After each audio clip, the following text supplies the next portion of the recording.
Hmm.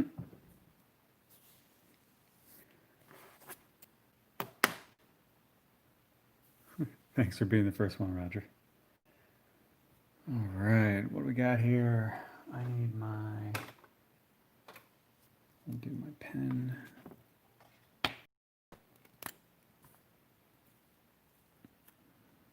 I'm using two different pens. One is the Pentel Pocket Brush, and the other one is the Pentel Pigment Brush Pen. Both of these provide ink that is waterproof and allows you to watercolor over it after everything is said and done. All right, time to get started. This one, I'm gonna do some like watercolor effects where there's like a shadow going across his face. So I kind of penciled that in. I don't know if you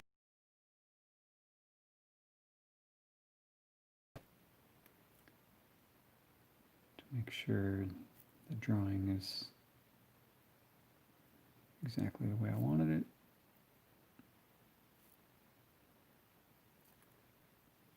This is in the anime, in case you weren't familiar, from Batman the Animated Series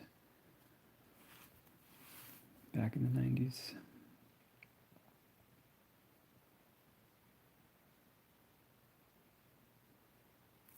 I was in 1992, and so this show had a pretty big impact on me.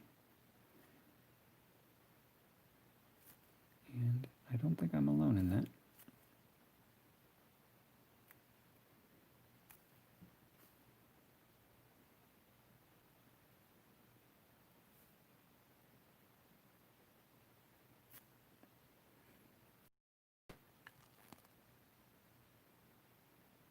Oh, hello from Brazil. I don't speak Portuguese, but hello.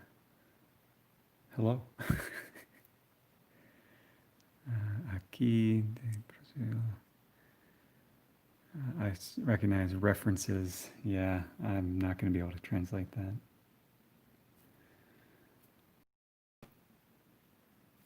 Lots of people think I can speak Spanish, but I cannot. I have studied it. I know some words. Talked about studying it again with my daughter because I would like her to speak Spanish, but so far nothing has happened.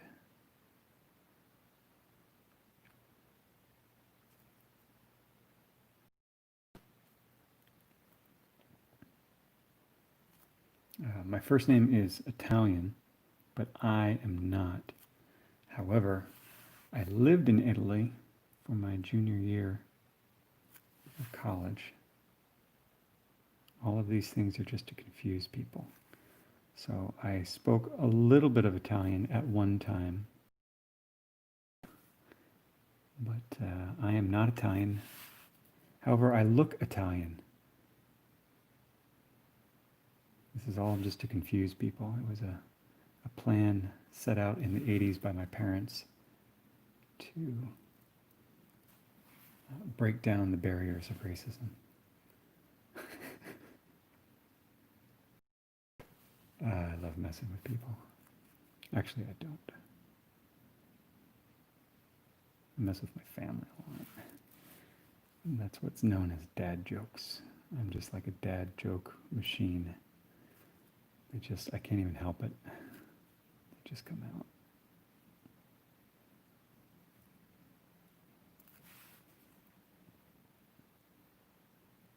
And my daughter's finally old enough where not only does she get all of my dad jokes, she is often annoyed by them, which only encourages me to do more.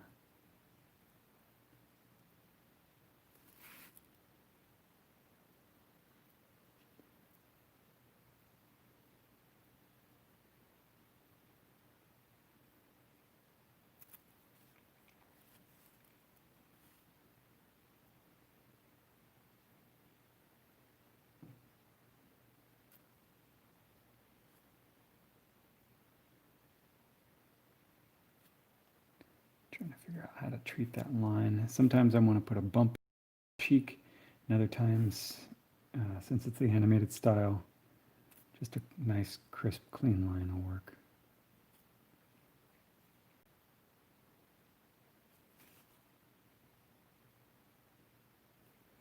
The animated series, that's how I first came across the work of Bruce Timm. And Glenn Murakami and Darwin Cook.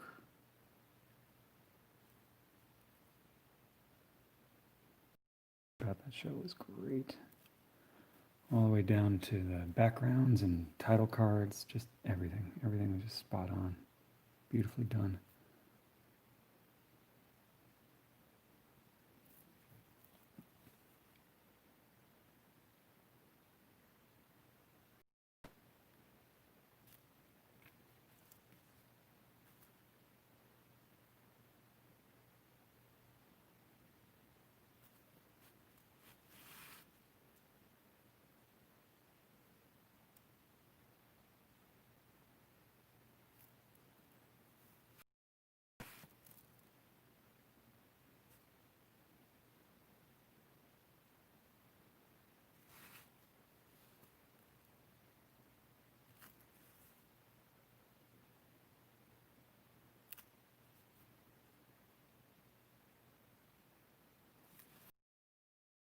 Today I got the whole place to myself, which I gotta say is pretty exciting.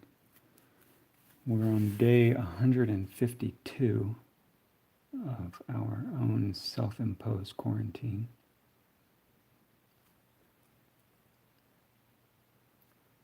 And today my wife took the kids.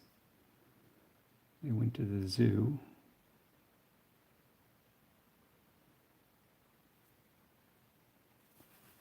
Since it's mostly outdoors, they can do that. And I want to say it's by appointment only today.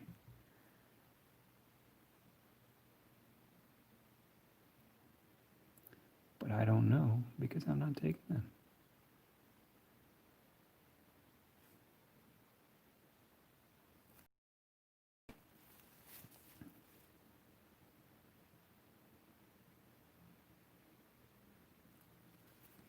Yeah, that is one devious looking joker. Look at that guy.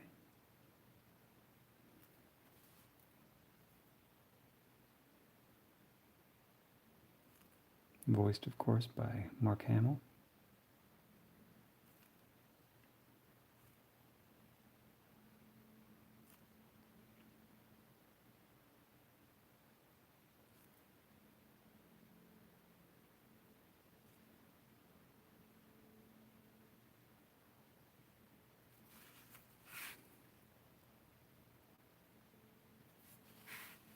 But yeah, this place is super quiet today. I was recording video yesterday of another commission similar to this,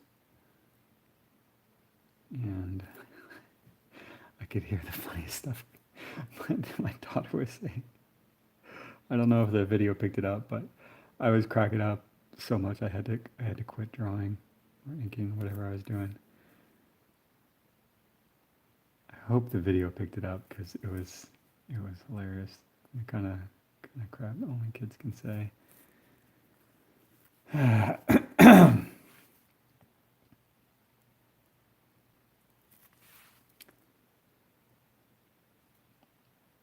But if you haven't been watching my social media in the last few weeks, all of these 4x6 commission style pieces, they will be sold during Mainframe Comic Con, which is tomorrow.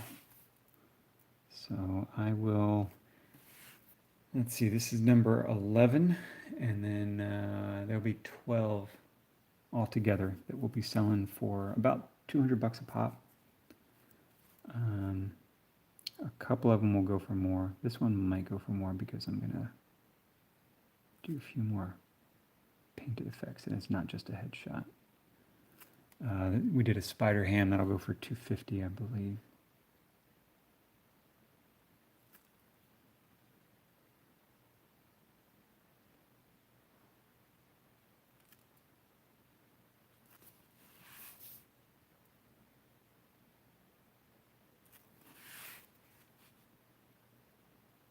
And they're all sold by Splash Page Comic Art, who's been my art rep since friggin' 2004.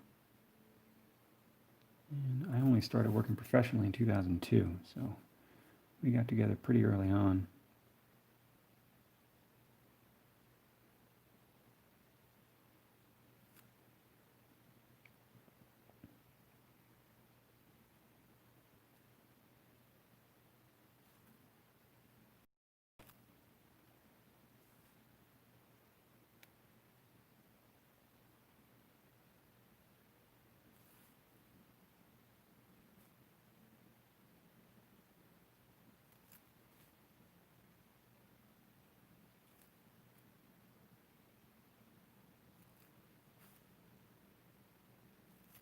Hard to believe it's been that long.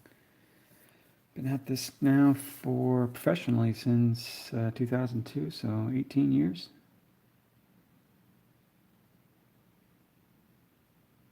My first professional work was for Marvel. Well, technically my first job that I got was for Dynamic Forces. It was a Mystique bust. And looking back on it, it actually it actually turned out pretty well, considering I had never done anything like that professionally before. Like I had sculpted, obviously, but never made anything for reproduction, which is kind of its own beast. But of course, the 3D stuff takes so long, and because of that, it was not my first published piece until 2004. You know, about 2 or 3 years later, something like that. Whereas everything I did for Marvel, that came out, you know, pretty quickly. The first piece that I did was Iron Man cover number 63. I want to say I finished that in June of 2002, and it came out in December of that same year. Might have been a little bit later. I know for sure Doctor Doom's story that I did came out in December. That was a pretty tight deadline because I was actually in school at the time.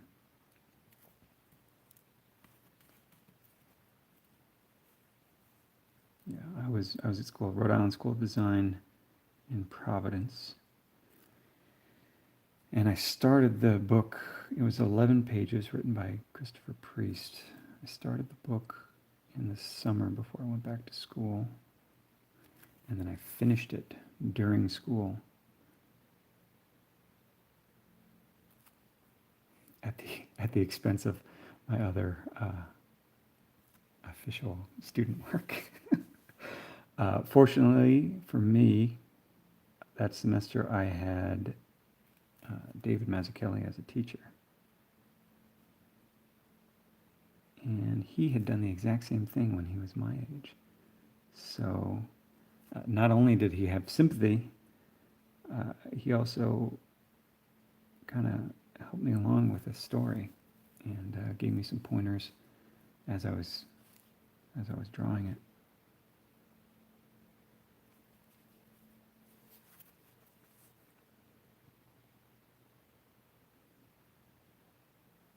Yeah, not to mention that he kind of gave me a break with my schoolwork. Because I should have made better work in that class than I did, but I think he sort of counted what I was doing as somewhat tangential, even though it was technically professional work. So I'll always have that to thank him for. I haven't talked to him in a while. We had lunch together in right when I left New York, which was about 2013. So it's been quite a while. Moved out here to California for my wife's job back in 2013. And then it's just been adulting. Kids, house, cars, all kinds of fun stuff. Pandemics.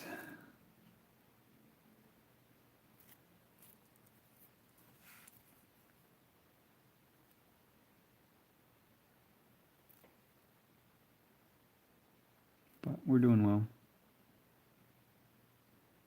The kids are healthy. You know, the ironic thing about all this craziness is that this is probably the healthiest we've ever been. Because I don't know if you've ever had kids in preschool, but you basically have a new germ every, 2 weeks.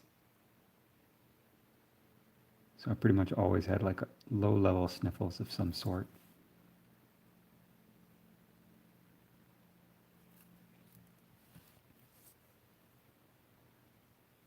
And so when that ended, well, no more sniffles, no more fevers.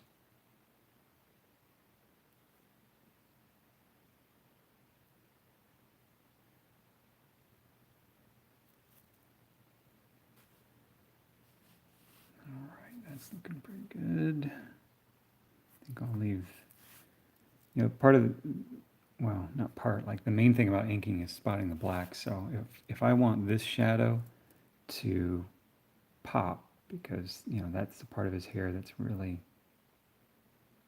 up in front, I don't want to darken this area. So I'm going to leave that kind of undone. But I want to leave a highlight here. So I'll come in here and just like darken this area. And, the nice thing about ink and cartoons is you can kind of cheat with it, Not everything has to make three-dimensional sense. It just has to be two-dimensionally significant and legible and just sort of imply a 3D structure. And, the easiest way to do that is just overlap. So you can see where like that overlaps the majority of the stuff back there. Actually wish I had left that line thinner, but it's not going to be too much of an issue because it's going to be pretty dark. I'm going to do a real dark background, so it'll be really dramatic lighting on his face. When you Google, Joker animated series, there's one shot in particular that comes up a lot. And so I wanted to kind of be inspired by that. That show had such great lighting. I just want to kind of match that.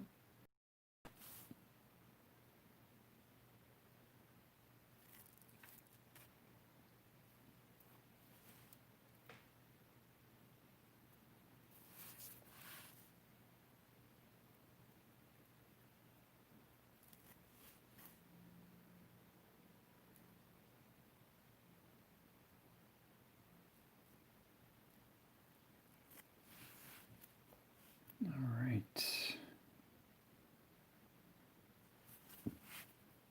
Getting pretty close here.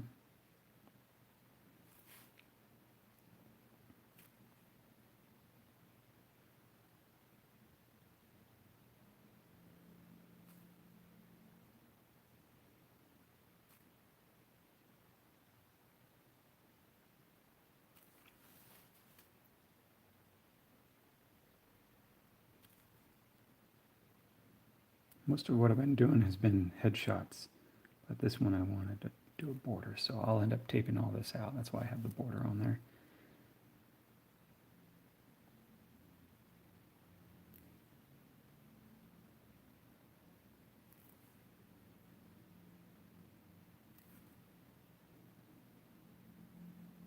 Haven't had to tape anything in a while, but it's always satisfying when you take the tape off.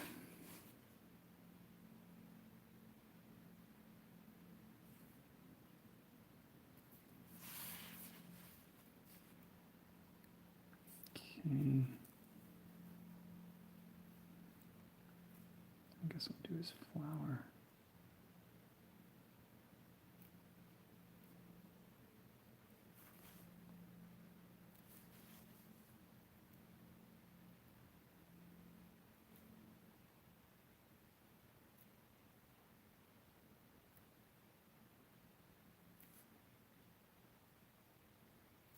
I'm not sure what kind of flower this is, but I'm pretty sure it squirts acid. It looks like a Dr. Seuss tree. I'm trying to remember the name of him. It's what you make thneeds out of. Everyone needs a thneed.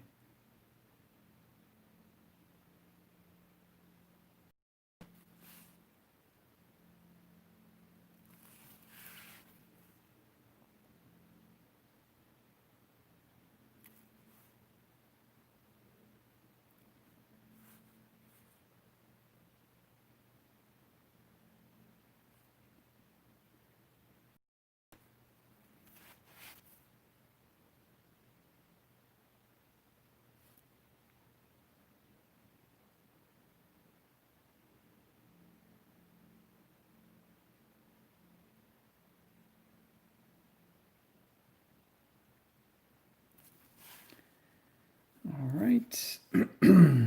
All that's left is the teeth.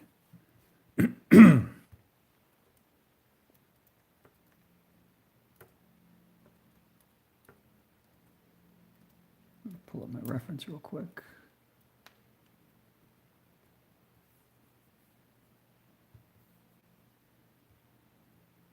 Just want to see how they do the teeth. Oh, I see. On the lips, sometimes they don't draw the outlines, but that's okay. I already drew it.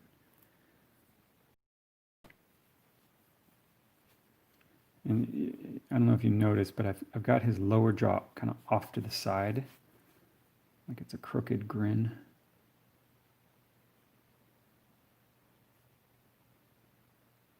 As I was drawing, I looked at it and I was like, oh, that's off.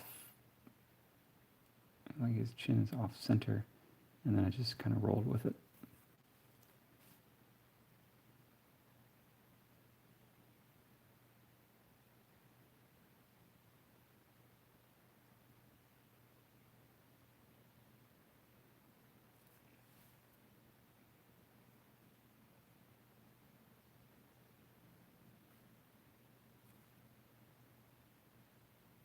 Yeah, so his teeth don't line up and his lower jaw is kind of off to the side.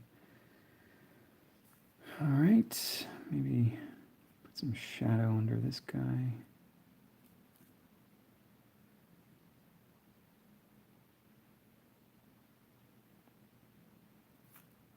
Good, anything else? Oh yeah, I should probably tighten this up here.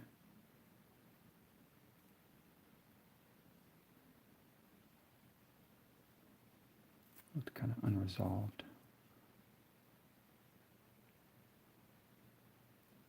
And again, it's mostly going to be dark, but I just can't help myself.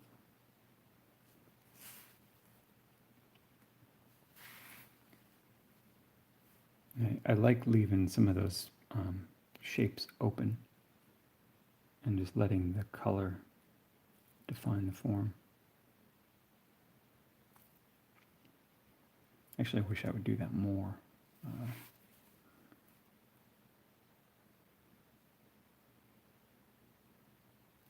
Because I prefer the look. Like I'm not. I do it pretty regularly with hair, but I wish I would do it with other stuff too. You can go overboard with it though, as with everything.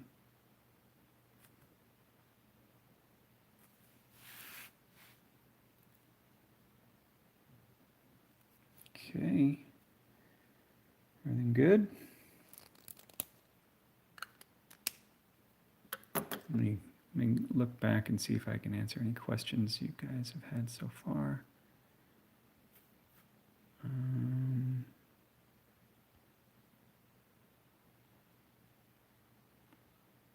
Shoot, my phone is hot.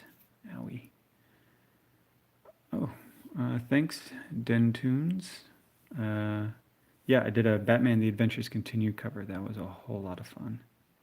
Inks by my dad, Joe Rivera.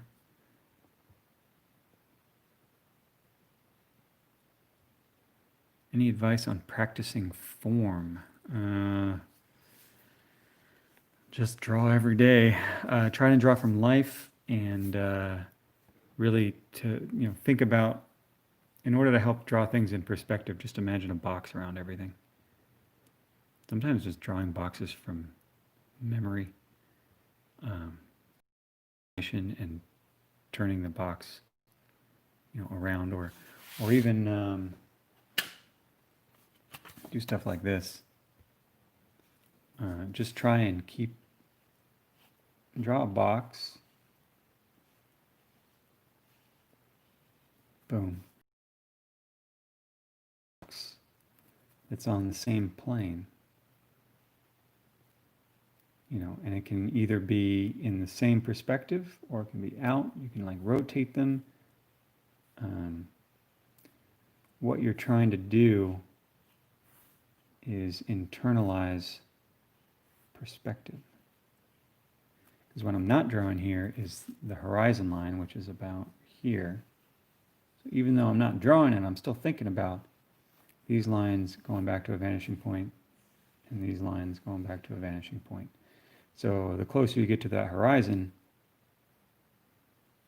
the tighter the top of that box is going to be. If that makes any sense.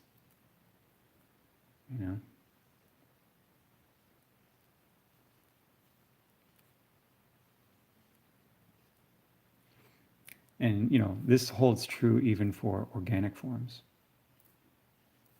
Everything's got to fit into a box, and you got to keep that box in 3D perspective. And if the box goes all the way, if you've got something that goes to the horizon, it's going to be perfectly flat. Now, I usually try to avoid that, but it's just something you got to keep in mind. And if it goes above the horizon, well, boom, you're going to have to start going up like that. So this is it's a real simple exercise, but it's a pretty subtle skill that is quite important. You'll notice if I just keep doing this and doing this, well, pretty soon I've got a cityscape.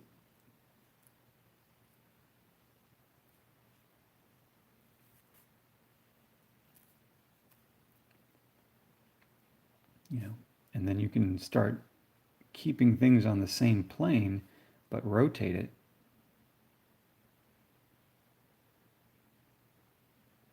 And so these ones would go up to a vanishing point up there. It's still sitting on the same plane, but it's not lined up with the other ones. And by plane, I mean the floor. Anyway, if you're looking for an exercise to work on form, that's something you need to be able to do. And it's a weird skill because you're not actually drawing your construction lines. It's all that stuff's happening in your brain. But that's where everything happens anyway. All right, take a few more questions and then I will start painting. Hello from Sweden. Oh, thank you. I just said goodbye to some friends who are going back to Sweden. Their daughter went to school with my daughter, and they've about had it with the U.S. And so they're going back to a country that had almost no strategy, and they're doing better than us in terms of COVID. But anyway, hello from Sweden. Hope you guys are staying safe. Do you ever use nib pens for inking the really fine details? If I have anything like that, I use Copic Multiliner SP. There's the Multiliner, and then the SP is the fancy one with an aluminum body. And I gotta say, the aluminum body is totally worth it. It's a little bit more, but the cartridges make these refillable, and the aluminum just feels great in your hand. It's just nice to have a metal instrument. All right, let's get cracking. I will be using Holbein watercolor with a Holbein palette, and I'll be attaching that to my via magnets. One magnet and two magnets, and now it holds it at an angle no matter where I put it. I'm using the Rosemary and Company Kolinsky Sable Series 22. Comes to a nice point. It's pretty similar to Winsor & Newton Series 7. This is the number 6. I like having a pretty big brush.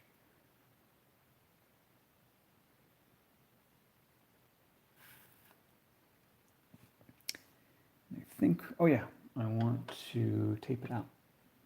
So I'm going to use some artist tape. And when I'm doing that, I usually take one corner and fold it over so it's easier to peel off at the end.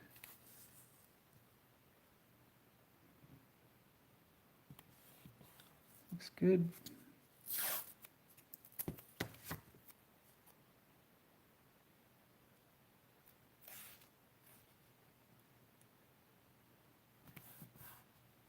Good.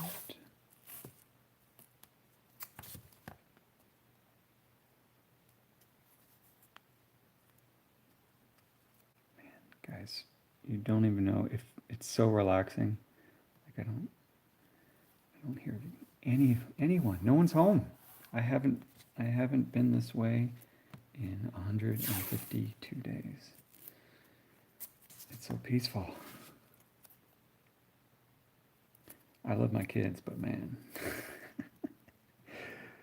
before all this started, you know, both kids are in school, so it's like you drop them off in the morning and you miss them, but you also get a lot of work done.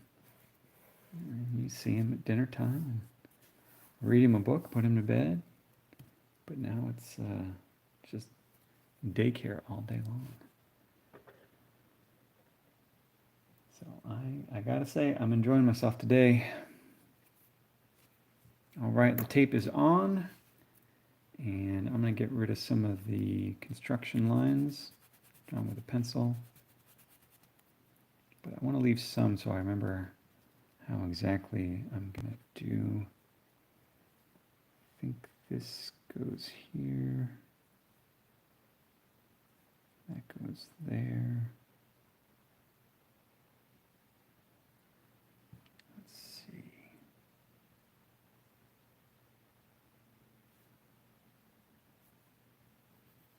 That'll be in shadow. That'll be in shadow. Sorry guys, I kind of lost where my shadows are.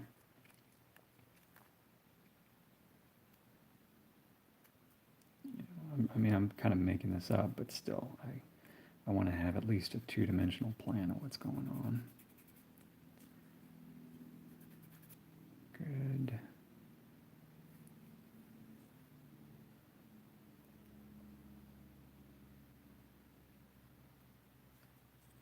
Okay. That's in shadow. Cast shadow under the nose because he's got that real long Joker nose. Under his cheeks. Good. A little bit here. Don't think I'll bring that cast shadow. I don't know. Maybe we'll do it on his teeth, but not all the way down to the chin.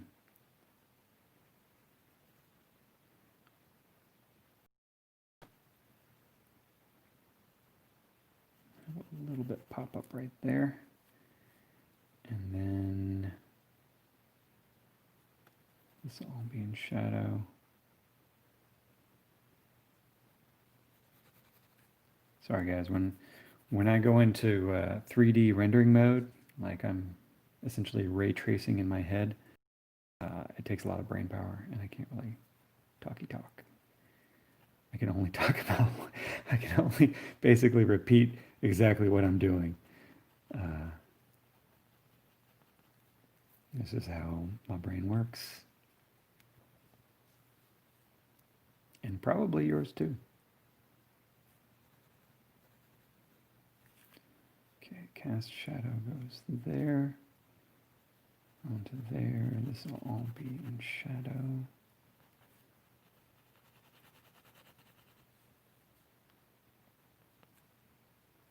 Oh, I'll do a highlight on them, but if anything, I can do it in acrylic at the end. All right, I think that's going to be good enough.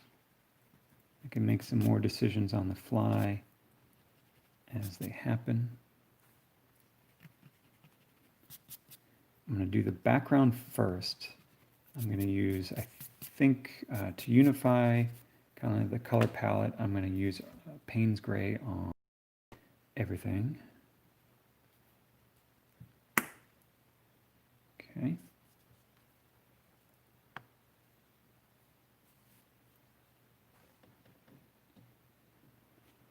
I'll spritz down my palette.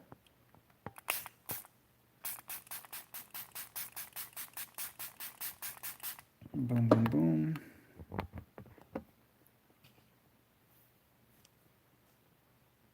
Make sure we're focused. There we go. All right, got my Payne's Gray. And we're just gonna fill it all in.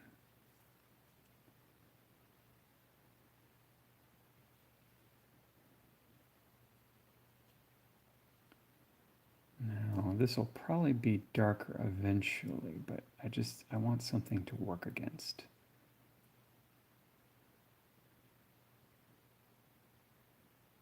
When it comes to color, it is always easier to make those judgments in context. In fact, I'd say it's almost impossible to make some judgments out of context. You know, if you've done it for long enough, there are certain things that you will just know intuitively, not from trusting your eyes, but from trusting your experience. Like, you'll just become familiar with certain pigments, certain concentrations. You'll just know what works. But you know, human perception, color perception in particular, it's a dynamic thing. It's always changing. So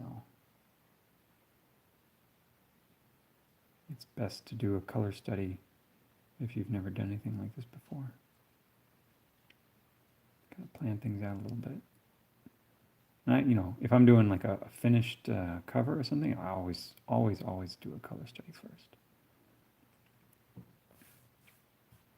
Okay, so got a little bit of base coat on there. I will let that dry. You know, I was not being too careful. You know, and I want a little bit of texture in there too.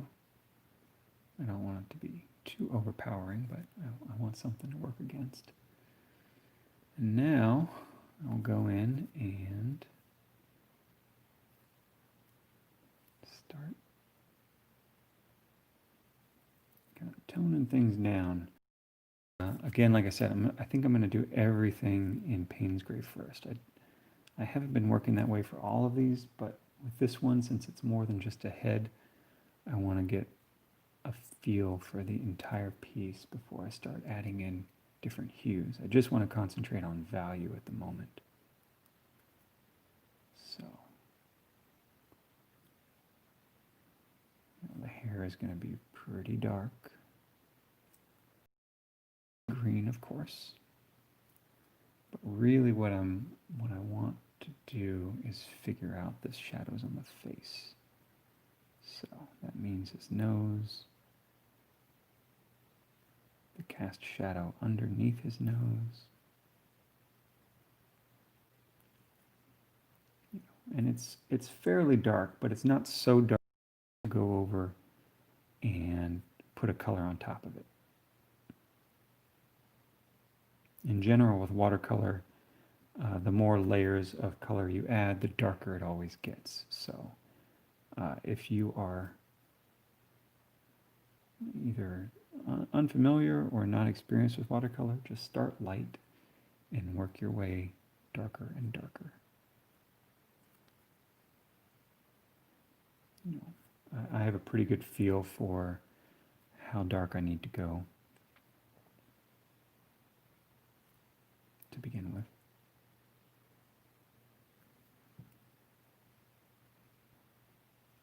You know, leaving enough of the white of the paper showing through so that I can darken it further later on.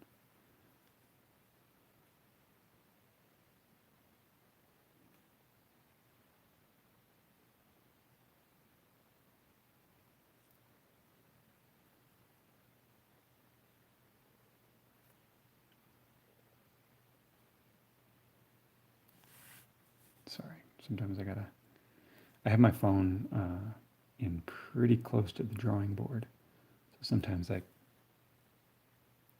get things out of frame. When I'm drawing and painting and, you know, just by myself, when I'm not in live streaming, I actually move the board quite a bit more just to get the right angle on things.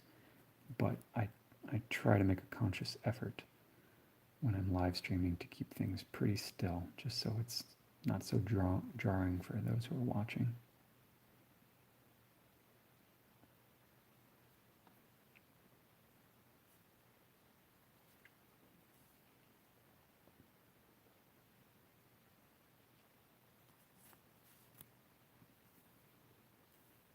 All right, now just want to make sure I know how to do this cast shot. It's going to be across the face there, across there. Good enough.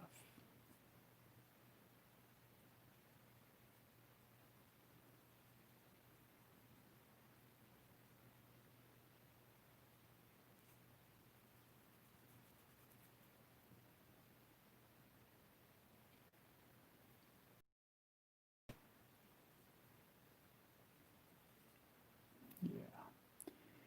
Everybody looks more sinister when you put a nice dark shadow across their face. Look at that. Look how sinister that dude is.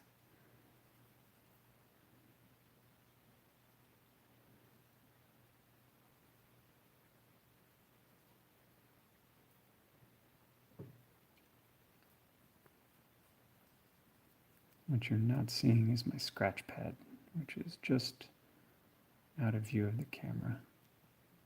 I'm always either testing the paint and the stroke, or getting rid of pigment, or getting rid of excess water.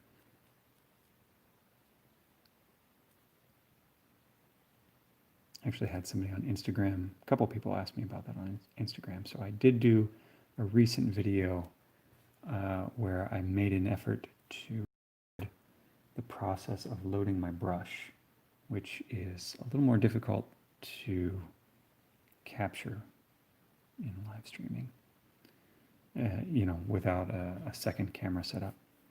So I think I was able to do it, but it'll take some editing. I think I did like a 20-minute video of a Ninja Turtle commission of the same size. I don't know when I'll get around to putting that together, but hopefully at some point.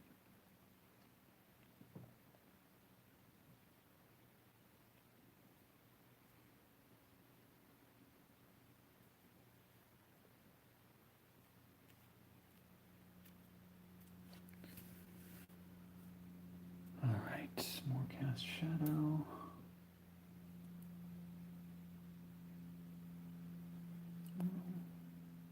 Gonna scumble those shadows away. That'll work good. And now to work on the rest.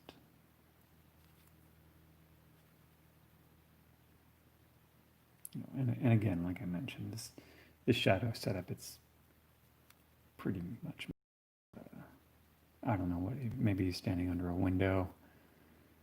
Anything to make him look a little more sinister.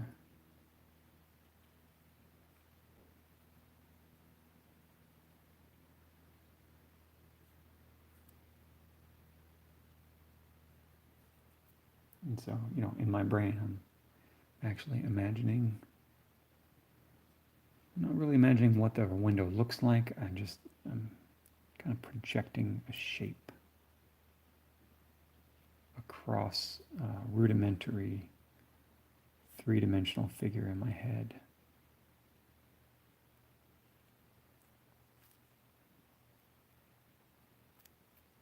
As I was talking about forms earlier, what you're really trying to do is make your brain believe that what's in front of you is actually three-dimensional.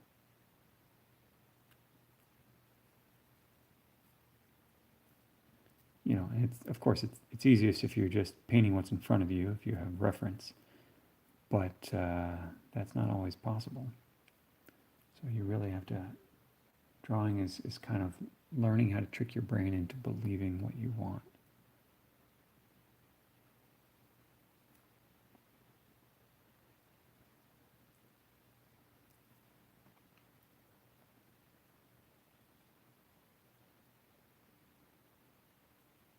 And, it's a skill, and it's something you can get better at.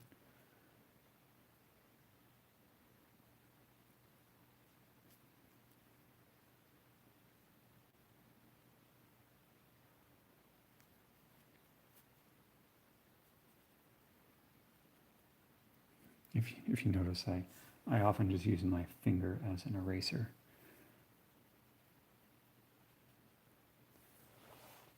So when people ask, what tool is that? Well, it's my finger. And hopefully you've got one too. Hopefully more than one.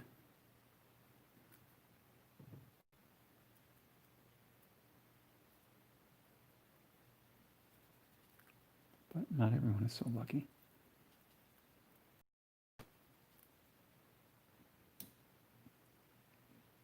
I think I know at least one person who doesn't have a full set. And I've known a couple people who had extra, but they were taken away.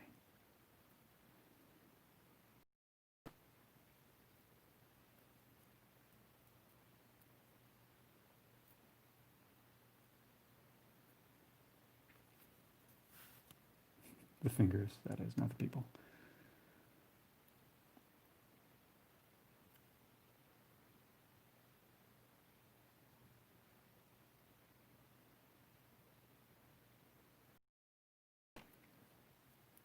Okay, nice and sinister.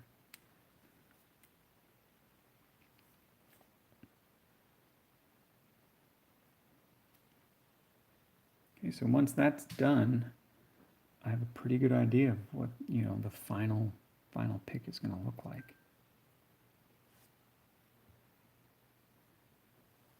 Oh, pardon me, message from my wife.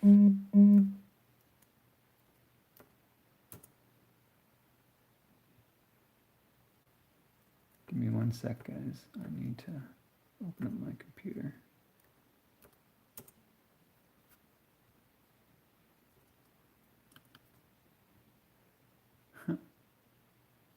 Just to pick up my kid, that's good. Everyone is having a grand old time.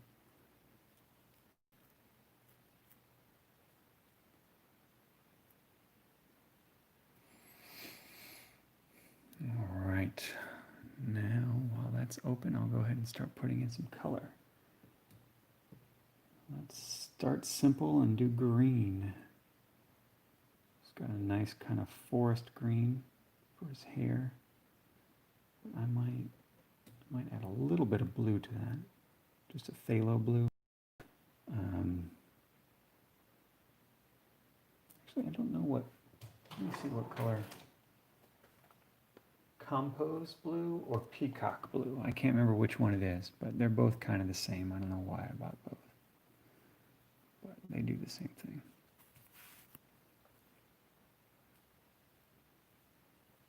Definitely needs to be darker, so I'll add some more Payne's gray.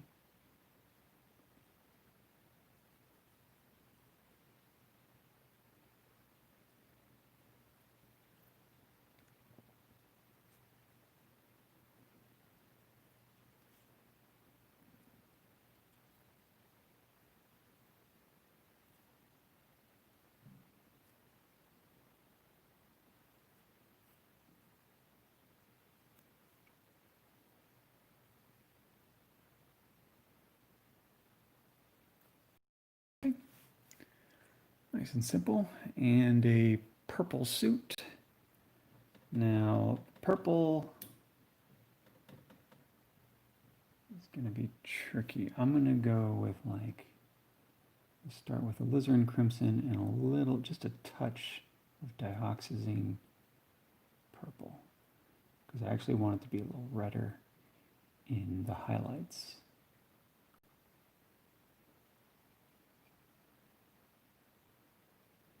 So a little bit of dioxazine purple, a little bit of alizarin crimson. Maybe a touch of compose blue. That's probably too red.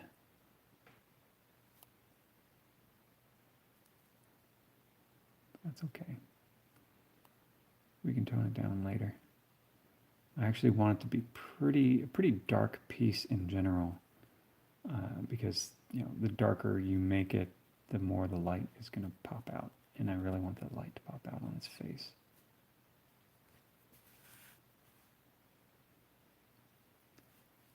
But kind of what I'm doing right now is just blocking in color. So the exact hue doesn't matter so much, so long as I don't go too dark, or I can't redo it later.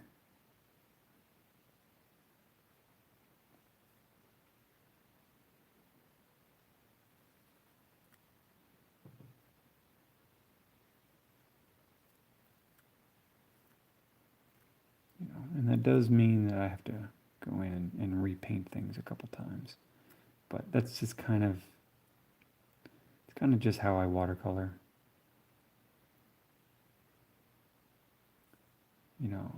Watercolor is not something I never took a class on it. Like I've always done it, so I just have my kind of weird way of layering. I kind of put in one color, and then I go over on top of that and do the next color. And part of that is just because of the style that I do most things. Since it's all comic book coloring and not really painting from life, I often don't know exactly what the final piece is going to look like. Whereas if I were painting from life, you're sitting there and you're staring at it.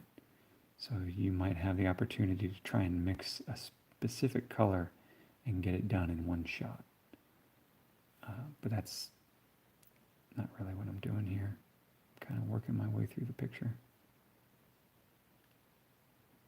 It's almost like a divide and conquer, First I pencil, figure out what it's going to look like, and then I ink and kind of firm up the drawing, and then I color, and I'm still dividing and conquering when I'm coloring it. I'm just like isolating shapes, making sure everything's the right color, and doing the shadows separately. It's just kind of a process you're building up, and you learn a little bit each time, and you kind of refine your decisions as you go. So now his teeth are a nice bright yellow. Well, maybe you shouldn't say it's nice, but they're bright yellow, and so are his eyes. And I think that's just to mainly give it a different color than his face, which is bright white.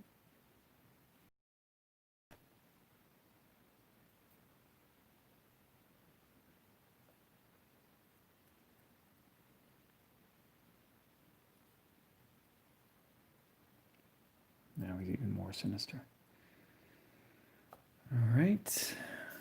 Have a sip of water.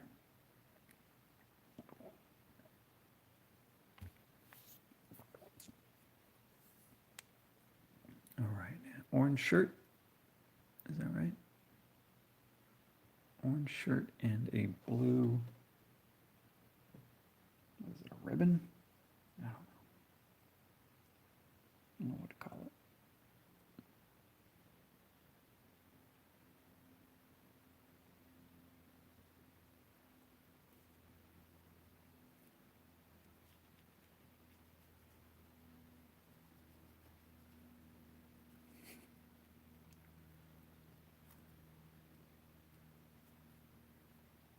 Even though the kids are gone, my head still plays like Disney movies because they're just always playing. Right now it's a song from Mulan.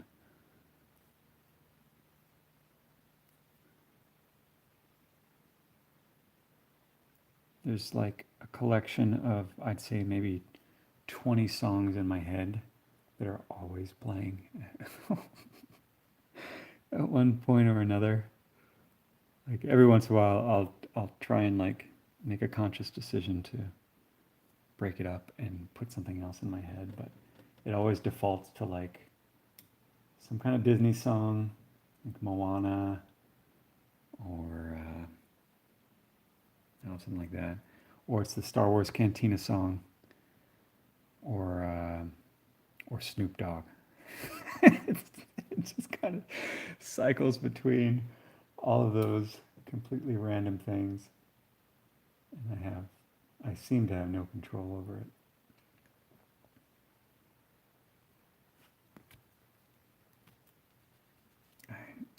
I saw one time on Twitter, they said if you have a song stuck in your head and you want to get rid of it, the answer is to listen to the song all the way through until the end. And I tried it and it did not work at all.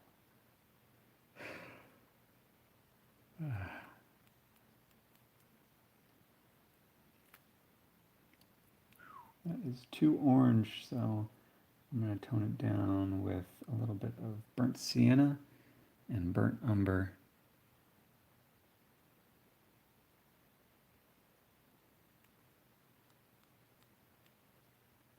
Yeah, you can use burnt sienna as an orange without issue.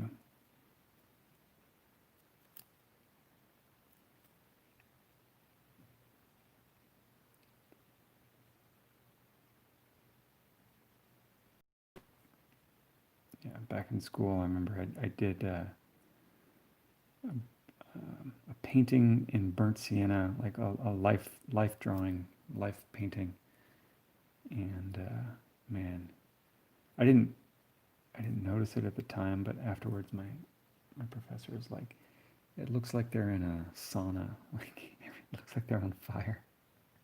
Everything was like bright orange."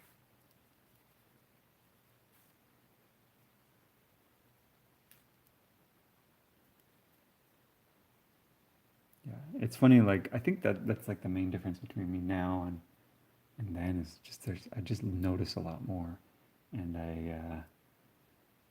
I'm more aware of how other people are going to read my work. When you're just starting out, you're just trying to learn how your brain sees things. That's enough of a challenge as it is. But then you bring in things like tone and interpretation, and things get pretty complicated pretty fast, even for just dumb stuff like painting the Joker. But I've internalized most of that stuff now, so it's like I don't even think of it, but I'm still aware of it, like how people are going to view certain things. And of course, that's ultra important with comics because you're telling a story, and so you have to control people's their interpretations to a certain extent.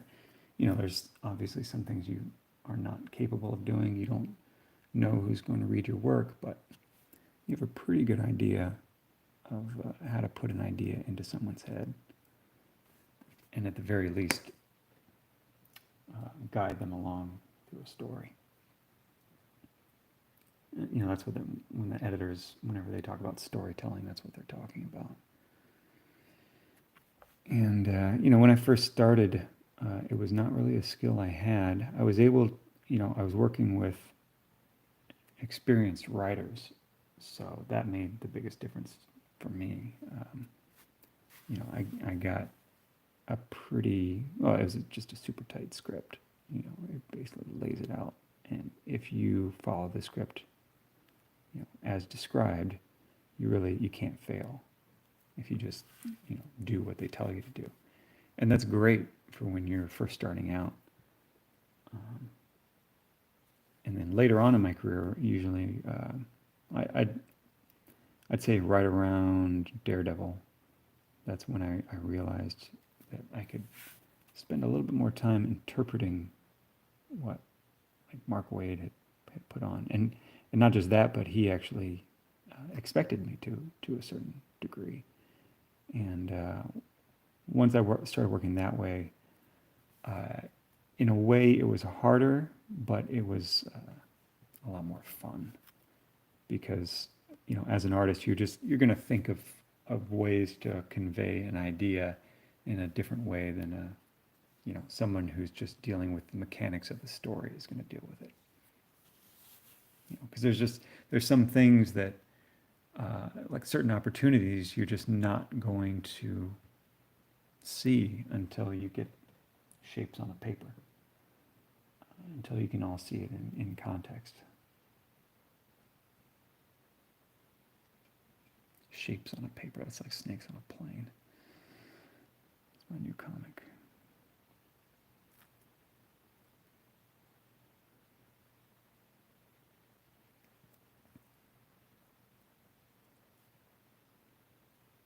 All right, so everything is pretty much laid out.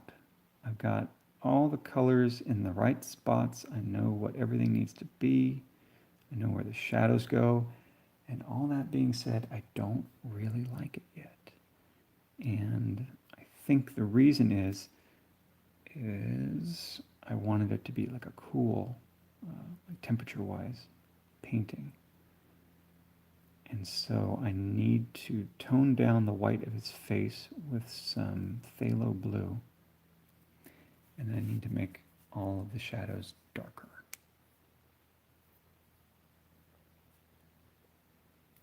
So let's start with that. I think I'll also trying to decide if I want to make one of his eyes darker, because technically this eye is in shadow, so it should be darker. But at the same time, I like the effect of it sort of glowing. Well, I think I'll make it more yellow.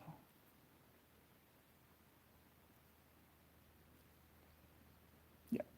Okay. And his teeth need to be yellow in the shadows as well, or at least read yellow, so I'm using a little bit of burnt umber to tone that down ever so slightly. Good, good, good. All right. Now, I want, maybe I should make it, no. I'm going to make it a cool face. See how that looks. Yeah. Yeah, because what that does is it really sets apart the white of his face from the yellow of his teeth and eyes. And I don't know if the effect is quite going to come through on YouTube, but in person it makes a big, big difference. At least to me. It's better than just straight white. Now, the reason I hesitated was because in my mind, I was thinking I was going to use phthalo in the background. But if I'm going to use it in his face, I might want to use a different color. I'm definitely going to go darker in the background, that's for sure. And I might even go darker on the shadows of his face. What's definitely going to be a lot darker is his suit. I want that to pop quite a bit.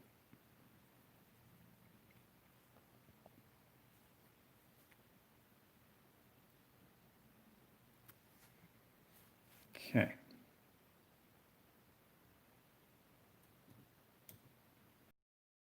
That shadow on his face needs to be a lot darker. So I'm going to use some Payne's Gray. Just straight Payne's Gray, I think. It's a super useful pigment.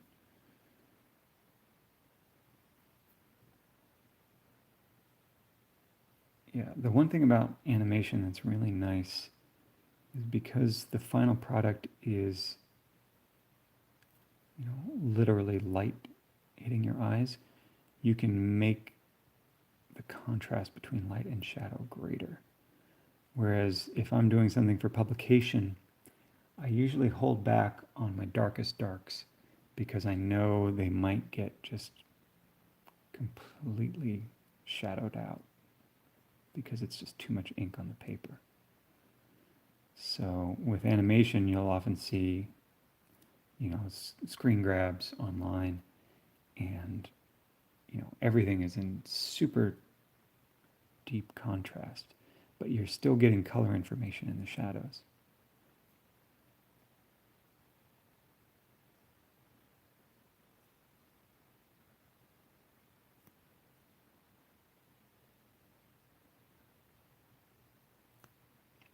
Yeah, I like that much better.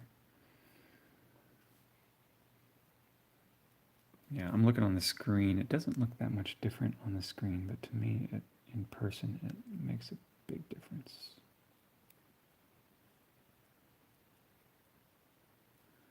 And since this is mainly for an original art piece, that's kind of my goal here.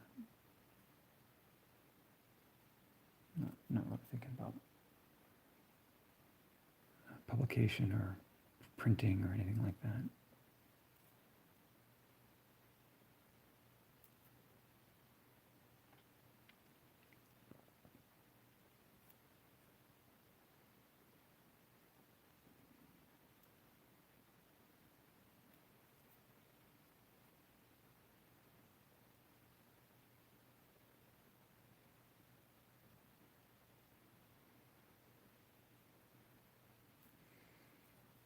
Okay.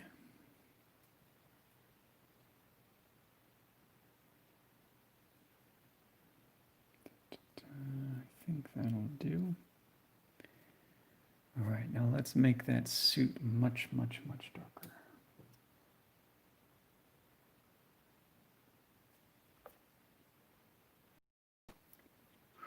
Too dark.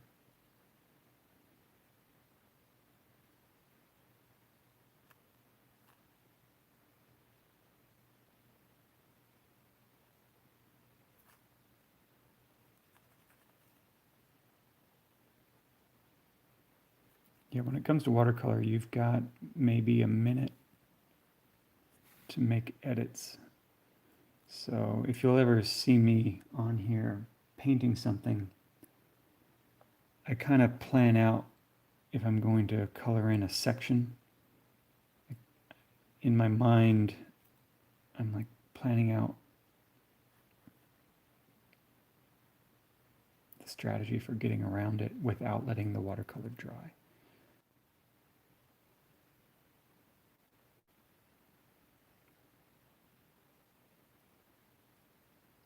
Does that make sense? So sometimes, if I need to color in someone's face, I'll do the forehead and then I'll kind of stop around this part where there's a short break. And then I'll stop there and then I'll continue on down here. But then after about a minute, I'll come back over here and I'll wet that again just so it doesn't leave a hard line. That's really what you're trying to prevent.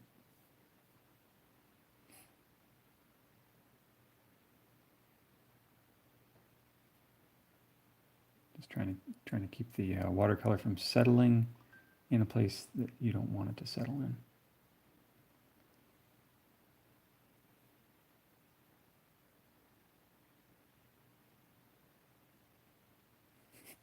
My wife keeps texting me, and I'm not replying. I'm like, girl, I am off duty. Sorry, guys. I'm quite enjoying myself today. I've not had peace and quiet in 150 days. We do have help. My daughter, her former teacher, has been helping us out quite a bit. So I've been able to get a little bit of work done during the day, maybe like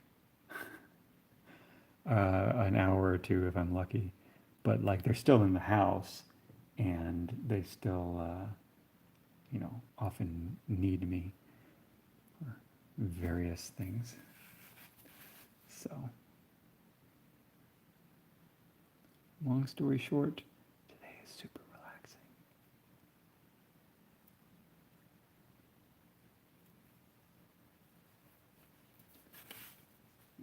And tomorrow might actually be super relaxing too.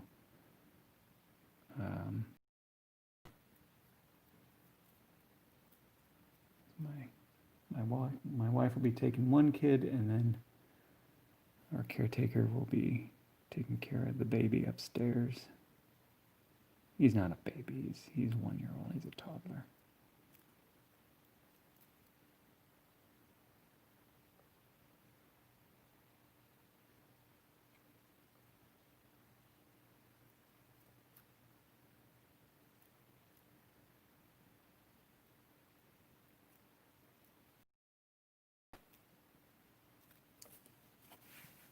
All right. Gonna darken his little tie thing.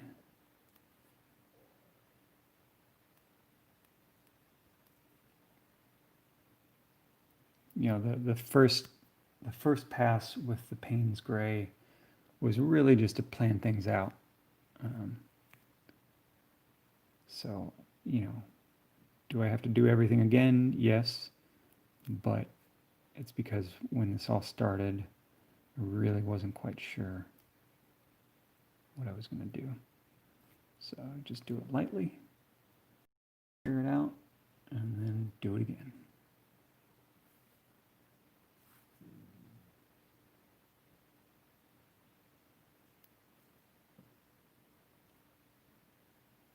Eventually what I'd like to do is have a 2-camera setup so you guys can see my palette as well, but until I figure that out, it's kind of a pipe dream. I know it's possible. I've seen people do it,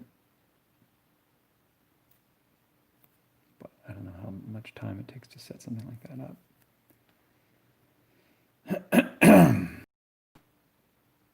Okay, we're actually getting pretty close here, guys. I just need to decide what to do for the background. So now that his face has some phthalo in it, I gotta pick a different color, I think.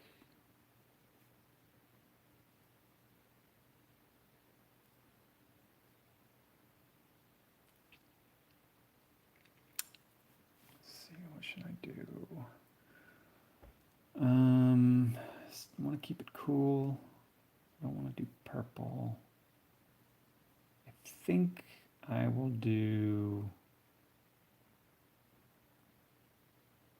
Actually, phthalo might not be the worst idea.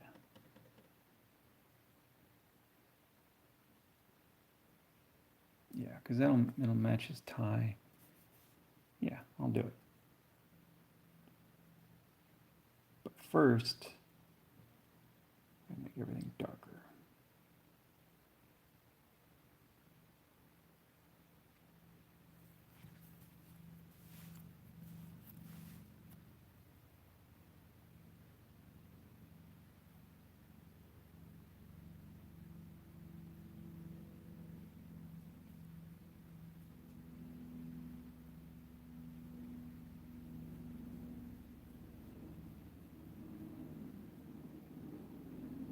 So you notice, like, I kind of have, there's a line of attack when it comes to watercolor. And so I'm keeping it alive. You'll notice I'm going kind of back and forth. Sometimes I got to come in and refine an edge but I'm trying to keep the line of attack wet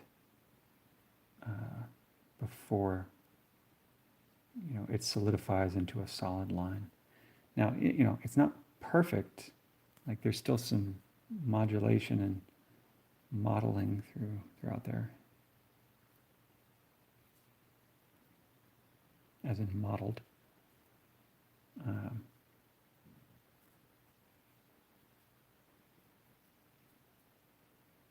But I'm just trying to avoid the hard edges that watercolor can be known for.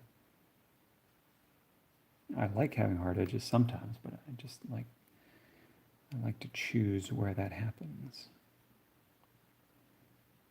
If you notice, I'm doing a very, very subtle gradient where it's a little bit lighter towards the bottom. And that's where I'll go in and I'll put the phthalo.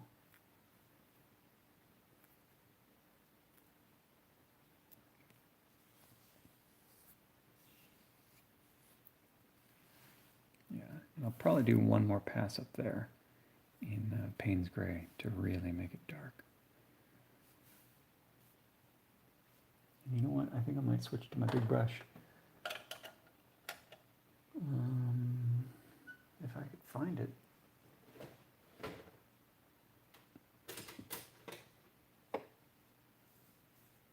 Big brush.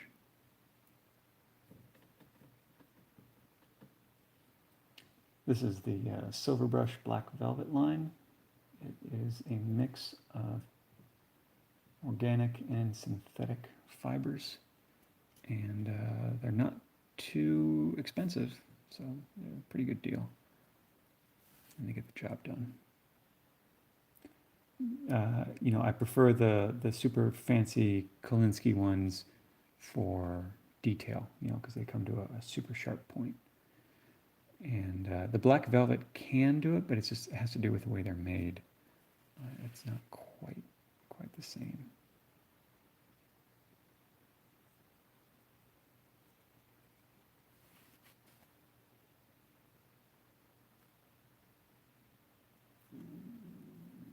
Ooh, do you guys hear that? That's my stomach. I must be hungry.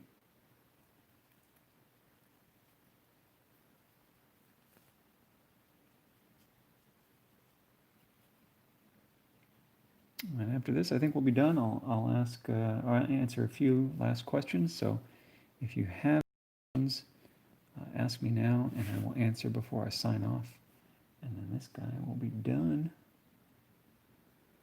Once again, this and many more will be available tomorrow at the virtual event, Mainframe Comic Con. My panel is at 9 o'clock my time, which is Pacific, 12 o'clock Eastern time. And all of these will be sold during my panel. Not by me, but I'll be talking and someone else will offer them. And then you just say, I'll take it. And whoever does it first, when the piece is revealed, will get it. In exchange for money, of course.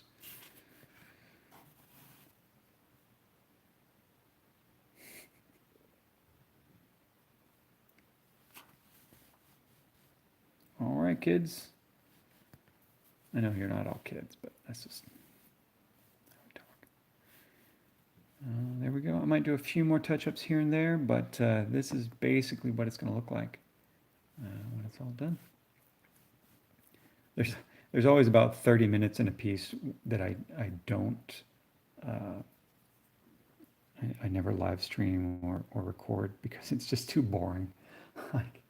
like the piece is essentially done, but there's just lots of like little things that matter to me that are not very dramatic and don't make for good video. So this is essentially what it'll look like, but I still got another 30 minutes in it just to do all the finishing touches. If that makes sense. All right. Let me check out the questions and then I'll say goodbye.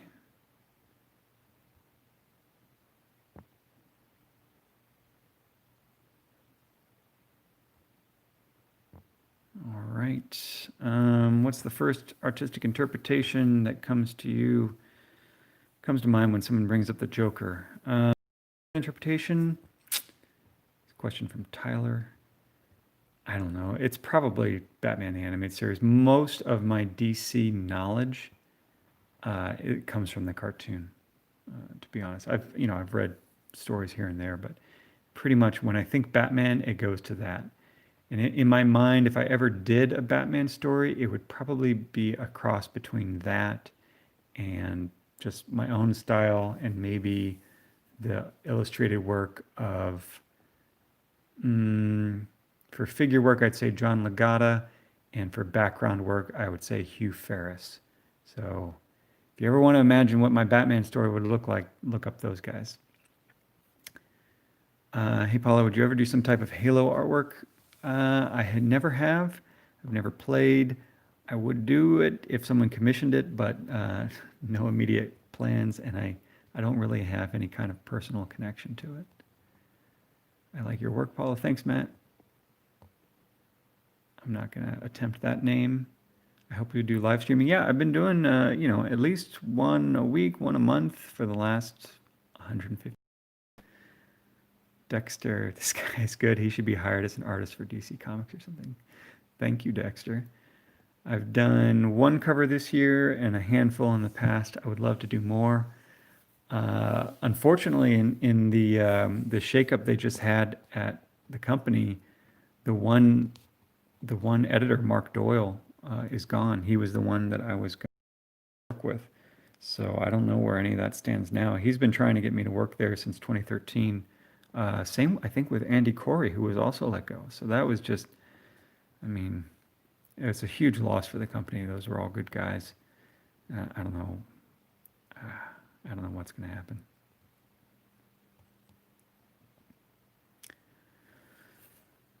Would like to see some more inking tutorials and anatomy lectures from you. Yeah, I'm actually not the best for anatomy lectures. There's a bunch of stuff online, but I will be doing more of this stuff. It won't be like a dedicated tutorial. I do have one inking tutorial that's an hour long that's on my YouTube channel, so definitely check that out. I go over a lot of the basics. Other than that, it's just going to be more of this kind of stuff. Oh, hey, Michael. Thanks for watching.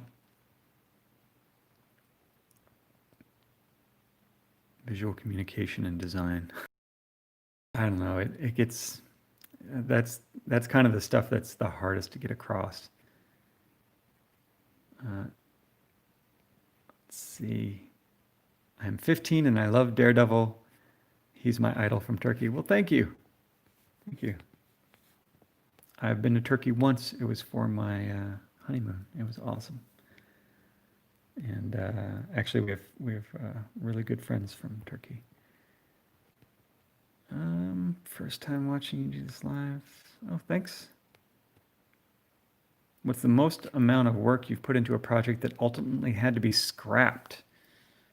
Fortunately, I've never really had that much of an issue. I've done 2 covers in my entire career, over 18 years, that never made it to publication. And I have released one recently. That was a Supergirl cover that never made it. And the other one was something for Archie Comics. Oh, Leonardo Romero, the artist, right? Love your work, dude. Thanks for watching. I don't think we've ever met, but I definitely know your work. Thanks, Matt. Thanks, Marcelo. All right, guys. Thanks so much for watching. I appreciate you guys all tuning in. Everybody stay safe out there. Wear a mask, and we'll all get through this madness together. Thanks for watching. Take care. Bye.